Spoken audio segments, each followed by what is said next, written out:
5 కోట్ల రాష్ట్ర ప్రజానీకం కోసం, భావితరాల భవిష్యత్తు కోసం, పుట్టబోయే బిడ్డల కోసం మీరందరూ ఆలోచించాల్సిన అవసరం ఉంది. ఇది మీ అందరి బాధ్యత. ఎందుకు నేను అడుగుతున్నానంటే మాట, మనం శాశ్వతం కాదు, సమాజం శాశ్వతం, రాష్ట్రం శాశ్వతం. రాష్ట్రం అంటే మట్టి కాదు, రాష్ట్రం అంటే మనుషులు. అలాంటి ఇంగిత జ్ఞానం లేని వ్యక్తి ముఖ్యమంత్రిగా ఉండి ఇష్టానుసారంగా చేస్తా ఉంటే ఆయన విధానం నచ్చక వాళ్ళ నేతలే పార్టీకి బై బై అంటున్నారు. కార్యకర్తలు మారిపోయే పరిస్థితికి వచ్చారు, తిరుగుబాటు చేసే పరిస్థితికి వచ్చారు. అటు ప్రజలు, ఇటు సొంత పార్టీ నేతలు తిరుగుబాటుతో జగన్కి భంగపాటు తప్పదు.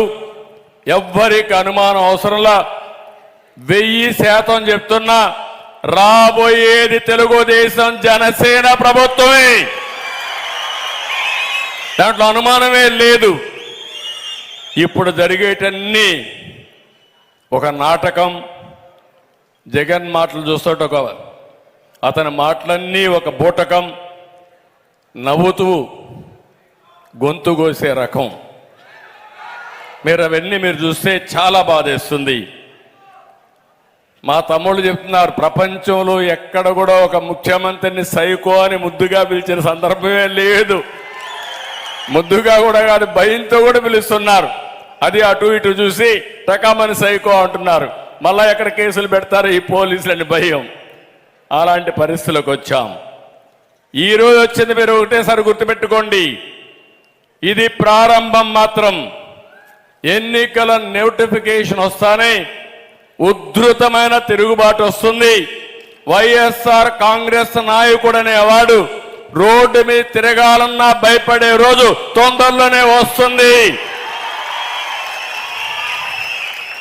ఈరోజు మీరు చూస్తే ఈడ మీటింగ్ ఉందంటే దీన్ని కౌంటర్ చేయడానికి విశాఖపట్నాన్ని దోచేసిన వ్యక్తిని నెల్లూరుకు పంపిస్తున్నారు. ఇప్పుడు మళ్ళీ అక్కడ మొత్తం ఊడ్చేశాడు, ఇప్పుడు నెల్లూరుకు వచ్చాడు. నెల్లూరుకు వస్తే మిగిలేది ఏమి ఉండదు. ఇలాంటి నాయకులు వచ్చి తిరుగు తపాల్లో మీరు పంపిస్తారు, నాకేమాత్రం అనుమానం లేదు. తాట తీస్తారు, నాకు తెలుసు. 5 ఏళ్లుగా అడ్డంగా దోచేసి ఈరోజు మీరు చూస్తే ఏమి చేయాలో దిక్కు తెలియడం లేదు. మీరు ఒక్కటి గుర్తుపెట్టుకోవాలి, అతను ఒకటే ఆలోచించాడు, నాకు ఎవరు ఎదురుండడానికి వీలు లేదు, నాకు ఏ వ్యక్తి అడ్డం మాట్లాడడానికి వీలు లేదు, ఏ మనిషి కూడా నాకు అన్యాయం జరిగిందనో ఒక్క మాట కూడా చెప్పడానికి వీలు లేదని విధంగా పోయాడు. కడాన నిన్న మొన్న చూస్తే దోచుకున్న డబ్బులతో సిద్ధం అంటూ ఎక్కడ చూసినా హోర్డింగ్సే. నాకే అర్థం కాల. నేను రాజకీయాలు 45 ఏళ్లున్నాను కానీ ఇంత విచ్చలవిడితనం నా జీవితంలో ఎప్పుడూ చూడలేదు. మీటింగులు పెట్టారు, మీటింగులు పెట్టి మీరు చూస్తే ఎక్కడ చూసినా నేను సిద్ధం సిద్ధం అంటాడు. నాకు అర్థం కాల మొదటిసారిగా ఏం సిద్ధం అని.